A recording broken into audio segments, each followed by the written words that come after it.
ರಾಜ್ಯದಲ್ಲಿ ವಾಣಿಜ್ಯ gas cylinder ಕೊರತೆ ಸೌದೆ ಮೊರೆ ಹೋಗ್ತಾ ಇರುವಂತದ್ದು ಹೋಟೆಲ್ ಮಾಲೀಕರು. ಮಾರುಕಟ್ಟೆಯಲ್ಲಿ ಸೌದೆಗೆ ಹೆಚ್ಚಾಗ್ತಾ ಇದೆ ಬೇಡಿಕೆ. ಇದರ ಬೆನ್ನಲ್ಲೇ ಎಚ್ಚೆತ್ತುಕೊಂಡಿರುವಂತದ್ದು ಅರಣ್ಯ ಇಲಾಖೆ.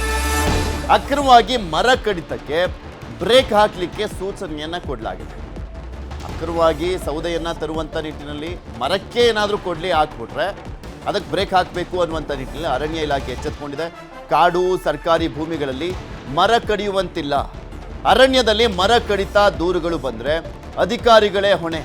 ಅಕ್ರಮವಾಗಿ ಮರ ಕಡಿತಕ್ಕೆ ಬ್ರೇಕ್ ಹಾಕಲಿಕ್ಕೆ ಸೂಚನೆಯನ್ನು ಕೊಡಲಾಗಿದೆ. ಅರಣ್ಯ ಸಚಿವ ಈಶ್ವರ್ ಖಂಡ್ರೆಯಿಂದ ಕಟ್ಟುನಿಟ್ಟಿನ ಸೂಚನೆಯನ್ನು ಕೊಡಲಾಗಿರುವಂಥದ್ದು. ಬೆಂಗಳೂರಿನಲ್ಲಂತೂ ಅಂಥ ಪರಿಸ್ಥಿತಿ ಇಲ್ಲ. ಯಾಕೆಂದರೆ ಇದ್ಬದ್ದು ಎಲ್ಲ ಮರಗಳನ್ನು ಕಡಿದು ಹೆಂಗೆ ಮಾಡಿಟ್ಟಿದ್ದೀವಿ ಗೊತ್ತಿದೆ ಬೆಂಗಳೂರನ್ನು. ಇನ್ನು ಜಿಲ್ಲೆಗಳಲ್ಲಿ ಮರನೇ ಕಡಿತಾರೆ ಏನೋ ಇದಕ್ಕೆ, ಆದರೆ ಈ ಕೊಂಬೆಗಳನ್ನು ರೆಂಬೆಗಳನ್ನು ಒಣಗಿರುವಂಥದ್ದನ್ನ ಕಟ್ ಮಾಡ್ಕೊಂಡು ಬರ್ತಾರೆ. ಆದರೆ ಕೆಲವರು ಇದೇ ಸಿಕ್ಕಿದ್ದೇ ಚಾನ್ಸು, ಹೆಂಗಿದ್ರು ಸೌದೆ ಒಳ್ಳೆ ರೇಟ್ ಇದೆ ಅಂದ್ಬಿಟ್ಟು ಮರನೇ ಕಡ್ದಿಡ್ದಾರು ಅನ್ನುವಂಥ ನಿಟ್ಟಿನಲ್ಲಿ ಅರಣ್ಯ ಇಲಾಖೆ ಎಚ್ಚೆತ್ತುಕೊಂಡಿದೆ. ಸೂಚನೆಯನ್ನು ಕೊಡಲಾಗಿದೆ. ಅರಣ್ಯ ಸಚಿವ ಈಶ್ವರ್ ಖಂಡ್ರೆ ಸೂಚನೆಯನ್ನು ಕೊಟ್ಟಿದ್ದಾರೆ. ಅಲ್ಲೇನಾದರೂ ಮರ ಕಡಿತದ ಪ್ರಕರಣಗಳು ಗೊತ್ತಾದರೆ ಅದಕ್ಕೆ ಅಧಿಕಾರಿಗಳನ್ನೇ ಹೊಣೆ ಮಾಡ್ತೀವಿ ಅಂತ ಹೇಳಿದ್ದಾರೆ.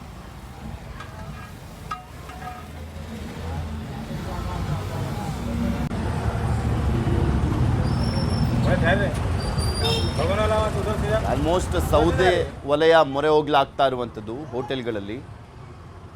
ಸೊ ಹೀಗಾಗಿ ಆ ಸೌದೆಗೋಸ್ಕರ ಅರಣ್ಯಕ್ಕೆ ಬಂದು ಮರಗಳನ್ನು ಕಡಿತಾರೆ ಅನ್ನುವಂಥ ನಿಟ್ಟಿನಲ್ಲಿ ಅರಣ್ಯ ಅಧಿಕಾರಿಗಳು ಎಚ್ಚೆತ್ತುಕೊಳ್ಬೇಕು ಅನ್ನುವಂಥ ಸೂಚನೆ. ಕೊಲ್ಲಿ ಯುದ್ಧದ ಎಫೆಕ್ಟ್ ಇಂದ ಉದ್ಯಮಿಗಳು ಒದ್ದಾಡುವಂಥ ಪರಿಸ್ಥಿತಿ. ಗ್ರಾನೈಟ್ ಉದ್ಯಮಕ್ಕೂ ಕೂಡ ತಟ್ಟಿದೆ ಯುದ್ಧದ ಹೊಡೆತ. ಯಾಕೆಂದರೆ ಎಕ್ಸ್ಪೋರ್ಟ್ ಆಗ್ತಾ ಇಲ್ಲ, ಬೇರೆ ದೇಶಗಳಿಗೂ ಎಕ್ಸ್ಪೋರ್ಟ್ ಆಗ್ತಾ ಇಲ್ಲ. ಮಧ್ಯಪ್ರಾಚ್ಯ ಬಿಡಿ, ಬೇರೆ ದೇಶಗಳು ಎಕ್ಸ್ಪೋರ್ಟ್ ಆಗ್ತಾ ಇಲ್ಲ. ಯಾಕೆಂದರೆ ಆ ಒಂದು ಕಾಸ್ಟ್ ಇದೆಯಲ್ಲ ಅದು ಜಾಸ್ತಿ ಆಗಿದೆ, ಎಕ್ಸ್ಪೋರ್ಟ್ನ ಕಾಸ್ಟ್. ಸೊ ಹೀಗಾಗಿ ಯಾರು ಎಕ್ಸ್ಪೋರ್ಟ್ ಮಾಡ್ತಾ ಇಲ್ಲ. ಇವಾಗ ಚಾಮರಾಜನಗರ ಜಿಲ್ಲೆಯಿಂದ ಕಪ್ಪು ಶಿಲೆ ರಫ್ತನ್ನು ಸ್ಥಗಿತ ಮಾಡಲಾಗಿದೆ. ಉತ್ಕೃಷ್ಟ ದರ್ಜೆಯ ಕಪ್ಪು ಶಿಲೆ ದೊರೆಯುವಂಥ ಜಿಲ್ಲೆಯ ಕಪ್ಪು ಶಿಲೆಗೆ ವಿದೇಶಗಳಲ್ಲಿ ಭಾರಿ ಬೇಡಿಕೆ ಇದೆ. ಗ್ರಾನೈಟ್ ಉದ್ಯಮಿಗಳು ಕಾರ್ಮಿಕರಿಗೆ ಸಮಸ್ಯೆ ಆಗ್ತಾ ಇದೆ ರಫ್ತಾಗದಿರುವಂಥ ಹಿನ್ನೆಲೆಯಲ್ಲಿ. ಮಧ್ಯಪ್ರಾಚ್ಯ ಯುರೋಪ್ ರಾಷ್ಟ್ರಗಳಿಗೆ ರಫ್ತು ಮಾಡ್ತಾ ಇದ್ರು.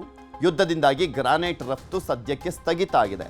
ಸಂಕಷ್ಟದಲ್ಲಿ ಗ್ರಾನೈಟ್ ಉದ್ಯಮಿಗಳು ಕಾರ್ಮಿಕರಿದ್ದಾರೆ. ಕರಿಕಲ್ ಉದ್ಯಮಿ ಇಲ್ಲ ಅಂತಂದರೆ ಭಾಳ ಕಷ್ಟ ಆಗುತ್ತೆ. ಕರಿಕಲ್ಲು ಚಾಮರಾಜನಗರ ಗಣಿಗಾರಿಕೆ ಎಕ್ಸ್ಪೋರ್ಟು ತುಂಬ ಎಕ್ಸ್ಪೋರ್ಟ್ ಆಗುತ್ತೆ. ಅಮೇರಿಕಾ, ಯುರೋಪು, ಎಲ್ಲ ದೇಶಗಳು ಕೂಡ ಎಕ್ಸ್ಪೋರ್ಟ್ ಆಗುತ್ತೆ. ಇಲ್ಲೂ ನಿಮಗೆ ಕೋವಿಡಲ್ಲೂ ಕೂಡ ನಮಗೆ ತುಂಬ ಹೊಡ್ತಾ ಬೀಳ್ತು. ಕರಿಕಲ್ಲು 2 ವರ್ಷ ಎಕ್ಸ್ಪೋರ್ಟಿಂದ ತುಂಬ ನರಕ ಯಾತನೆ ಅನುಭವಿಸ್ಬಿಟ್ಟಿದ್ವಿ. ಮತ್ತು ಇರಾನ್ ಇರಾಕ್ ಆ ಯುದ್ಧ ಆದಾಗಲೂ ಕೂಡ ತುಂಬ ಎಫೆಕ್ಟ್ ಆಗಿದೆ ಅಲ್ವಾ. ಈಗ ಮತ್ತೆ ಯುದ್ಧ ಶುರುವಾಗಿದೆ. ಈ ಯುದ್ಧದಿಂದ ತುಂಬ ನಷ್ಟ ನಮಗಾಗ್ತಿದೆ ಅಲ್ವಾ. ಈ ಕರಿಕಲ್ಲು ಇಲ್ಲದಿದ್ದರೆ ಚಾಮರಾಜನಗರದಲ್ಲಿ ತುಂಬ